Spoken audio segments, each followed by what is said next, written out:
everyone, and welcome back to another episode of The Happiest Hour on Earth. I'm your host, Emily. And I'm your other host, Chris. Tonight, we have a very fun one. We are going to be talking about actors and actresses who almost played Disney characters, but didn't. Yeah, this is really fun. So we have a list of 10 here, and the thing is some of these would have totally changed the trajectory of the movie. Like, imagine if we didn't have the genie, let's say, it's so perfect for Robin Williams. What if that was done by someone else and we just didn't get to hear Robin Williams' impersonation? There are some here that you are going to be shocked about. I mean, crazy shocked. Yeah. And especially the last one. So definitely stay around for that last one, because that would have been a totally different movie for sure. We have some really exciting ones here.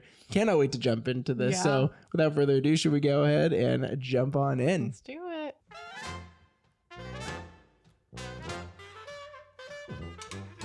All right, so before we get started, if you are watching on YouTube, go ahead and hit that like button and that subscribe button. It really helps out our show so much. We are about 909. So we have like 89 to get to 1,000. That would mean so much if you helped us get there. If you're listening on a podcasting platform, go ahead and hit the follow button and rate us and review us 5 stars. That would mean so much and definitely helps out our show. Other ways you could help out our show: if you go to our bio, we have a lot of cool links there where you could save on Disney goods, Disney trips, all of that fun stuff. So definitely go check that out and support the show.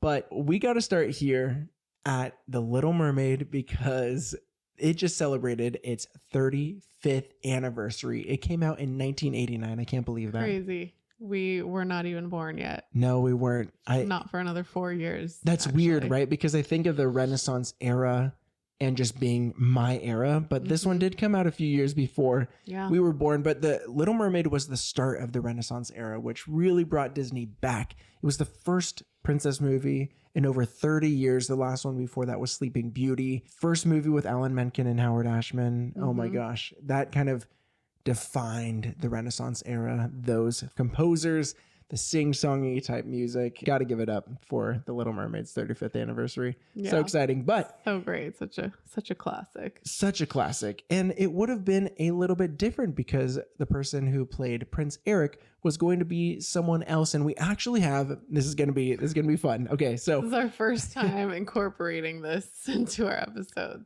First time incorporating this. We did do sounds. We did incorporate sounds a few episodes back. Guess That Disney Sound. Emily did really well in that episode.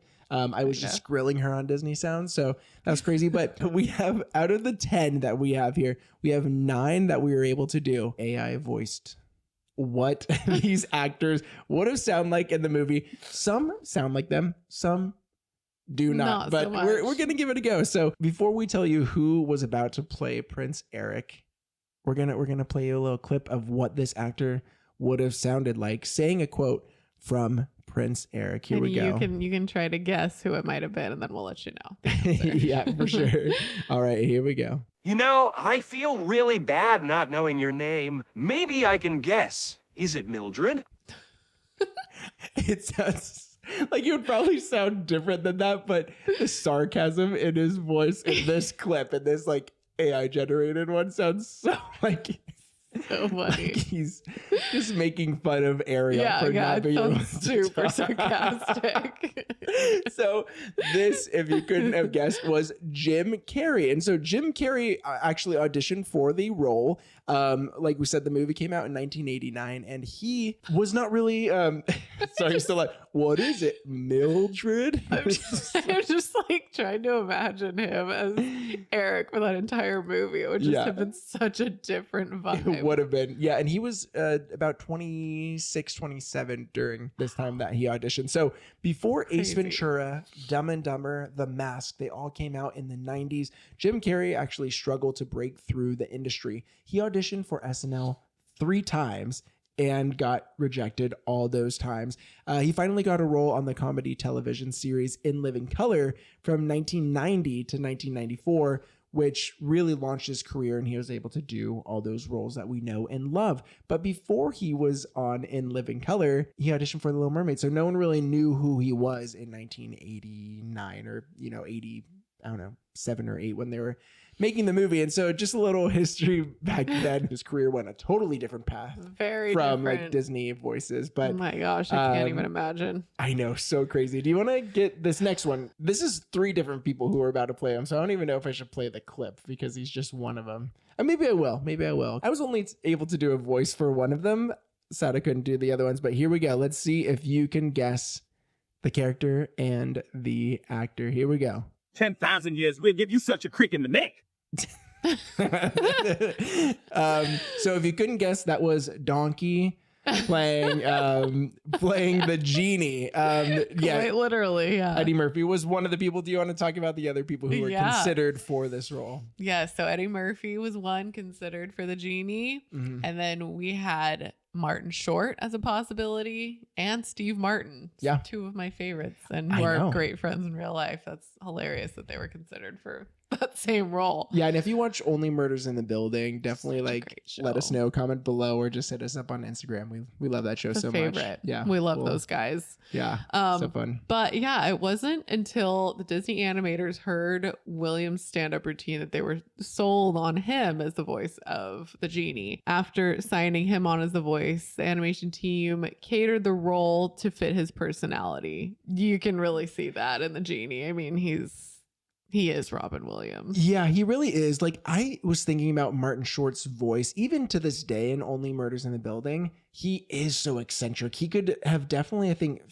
fit. I think Eddie Murphy could have too. Steve Martin, I love Steve Martin so much. I couldn't picture that. It's not really his vibe. Now, even though Eddie Murphy and Martin Short could have played him, the thing that was so special about Robin Williams is he was like eccentric to the max. Like they let him just go wild and ad-lib multiple lines. And then that was so fun for the animators because they were able to transform him into different characters and all that stuff, you know? And so Side comment, another one that would have been great. The Above, Jim Carrey. yeah, that would have been, That would've been great. hilarious. Oh my gosh, that would have been so He's funny. another very eccentric, Weird, crazy, wild. crazy man. Yeah. Oh my that would've gosh, been so funny funny. too. Now knowing Robin Williams. Yeah, he was And made for yes, that Will role. Smith worked for the live action, but no one could have beat Robin Williams with all those different Just types of not the voices. same. Yeah. So fun. But He was good. He was like he definitely added his own flair to the character, and I liked his version as Will well. Smith's. Yeah.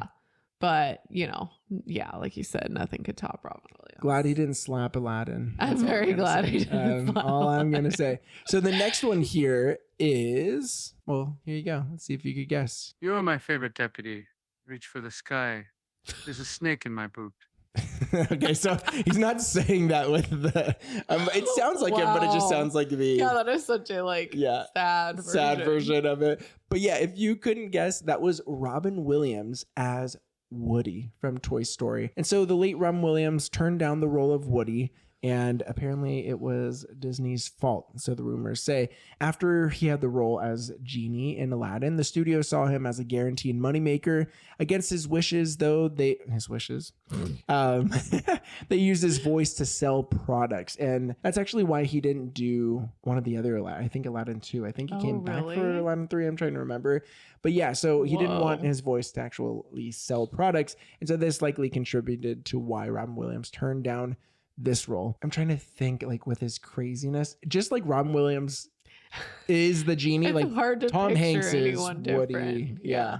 He is Woody. That's really hard to imagine. Robin And Tom Williams. Hanks has such a he could get wild, you know, you are a toy, but Mhm. he has such a warm, comforting when he goes into his lower register. Yeah. Man, he is. It's just Yeah. the I perfect think Robin Williams leader. has that ability too. Yeah. But it's just they're different. And I Yeah. feel like both of them were each very well catered towards their characters. For and sure. Vice versa. So crazy. Should we hit us off with another one? Here we go. There seems to be no sign of intelligent life anywhere. To infinity and beyond. I'm pretty sure everyone can get that because Yeah, it's no so one has that funny voice. because like a lot of these voices did end up being something else within Disney. Yeah. So it's like we all are still gonna know whose voice it is. Yeah, right. Pretty obviously. Yeah. If you can't tell, that was Billy Crystal as Buzz Lightyear. Crazy. And Billy Crystal also plays Mike Wazowski in Monsters Incorporated. So For sure. very well-known voice. You can't really mistake that voice. Yeah. But yeah, it's Buzz Lightyear. I don't.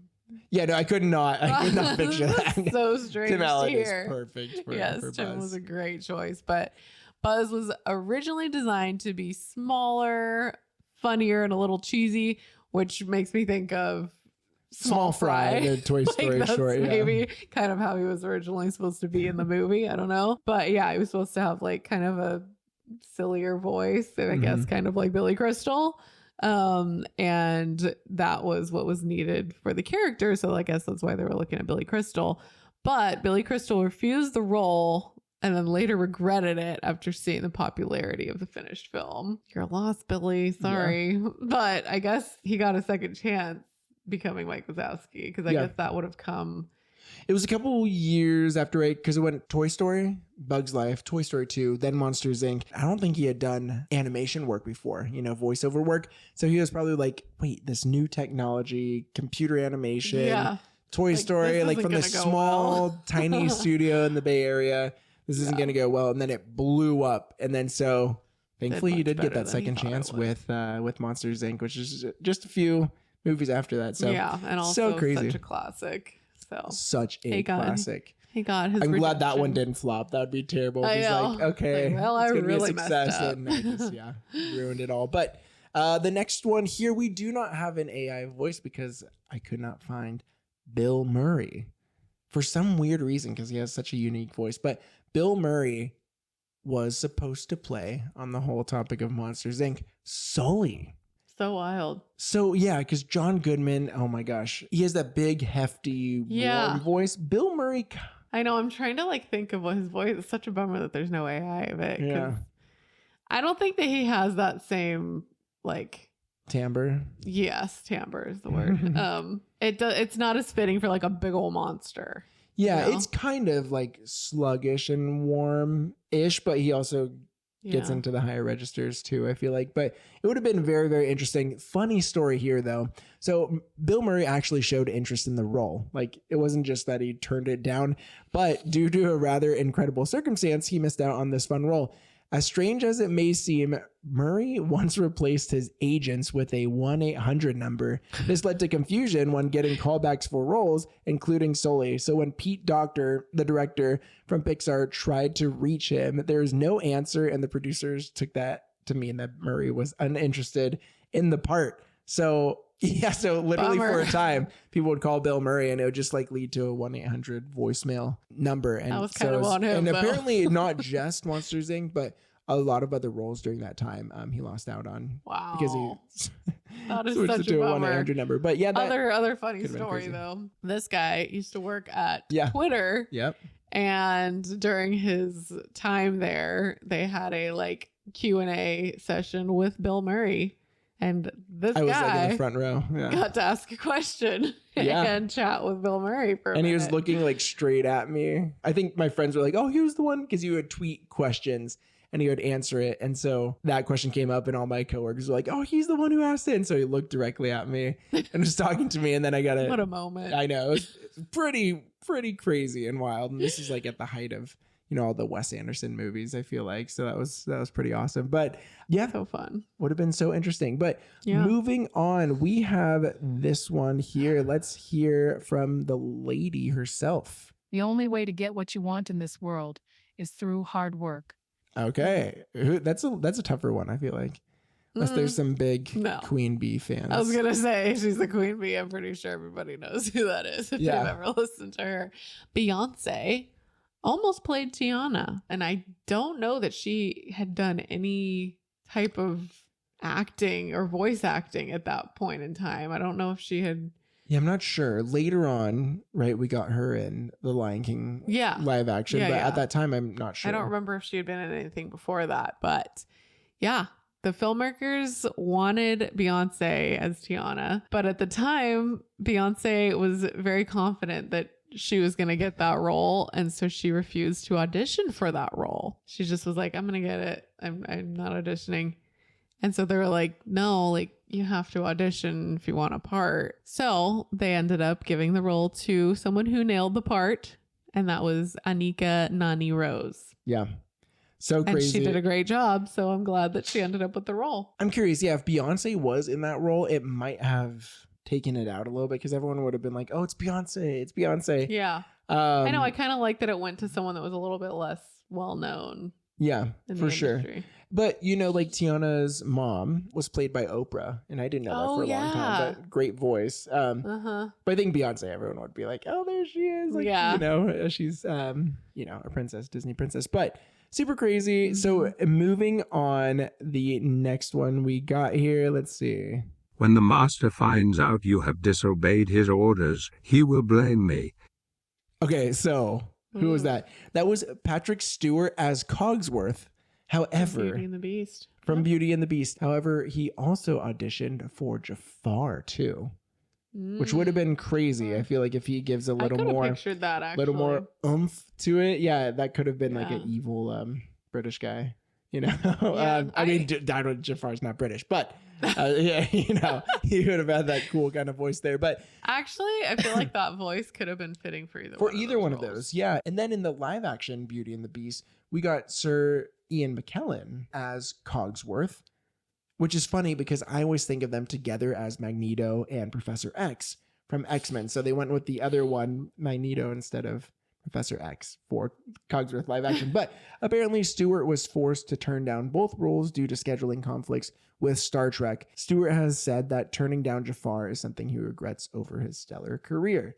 So yeah, that would have been amazing. I mean, both those movies, but Aladdin to have like a major villain role, which I don't know if Patrick Stewart's ever really been a villain. I'm not sure. It's so crazy. Okay, so this next one, I have to admit, it kind of sounds like her, but it kind of sounds like a really drunk version of her. Give it a listen. Okay, here we go. All at once, everything is different now that I see you. It's like a really drunk Valley Girl version of who? Amy Poehler as Rapunzel. That was like the weirdest AI clip that they've I know, pulled up. I Like, know. what That in was the very world? strange. Very, very I don't strange. know how they chose such a like weird version of her voice. I Yeah, don't it know. is. That was the only AI voice I found. So very strange. Very It's strange. funny. That's hard to imagine Amy Poehler as Rapunzel. Like she's got the Like I'm thinking of her as Joy yeah. in Inside Out. That made sense. It was a little. It would have been, I think, a little too ecstatic. Yeah. I think Mandy Moore was a perfect, like, excited to break out of her, you know, trapped state and explore, you know, and love everything little around her kind of thing. It would have been weird to see Amy Poehler pull back a little bit, but Inside Out and Joy, she has some really sad moments in that too. Yeah. But I think Mandy Moore was just so perfect as Rapunzel. She really was. I guess it could have worked because I think Amy Poehler is pretty good at like being either or.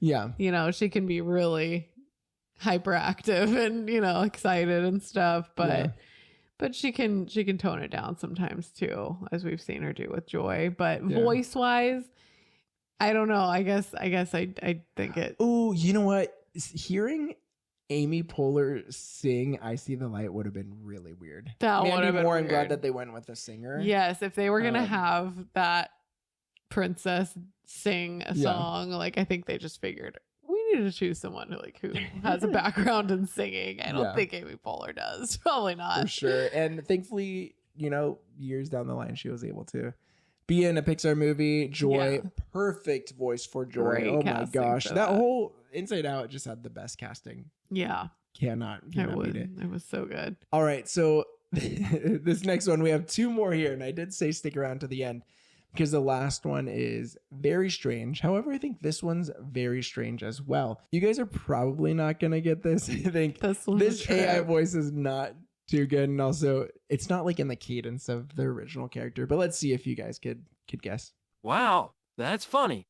Because I thought that you going into the jungle by yourself, being chased by jaguars, lying to me to take you back to the palace, were all really bad ideas. That's a bad AI That voice. was really bad. That sounds so weird, but If you guessed right, congrats. That was Owen Wilson as Pacha, who was originally considered. Now, there's actually a clip. If you search Owen Wilson Pacha, there's actually a clip of him with David Spade. But the movie was going to be a lot different than it actually turned out to be. So The Emperor's New Groove was initially entitled Kingdom of the Sun and began with Emperor Cusco, who was always going to be David Spade there, who wished for a simple life, and Pacha, a llama farmer, voiced by Owen Wilson, who wanted to be rich.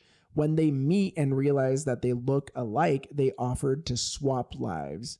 But the project became Emperor's New Groove when Kingdom of the Sun's director left, and so did Owen Wilson at the time. So originally it was like they both looked the same. The king wanted a simple life. He wanted a rich life. They traded places. And so there's still that trading of the places.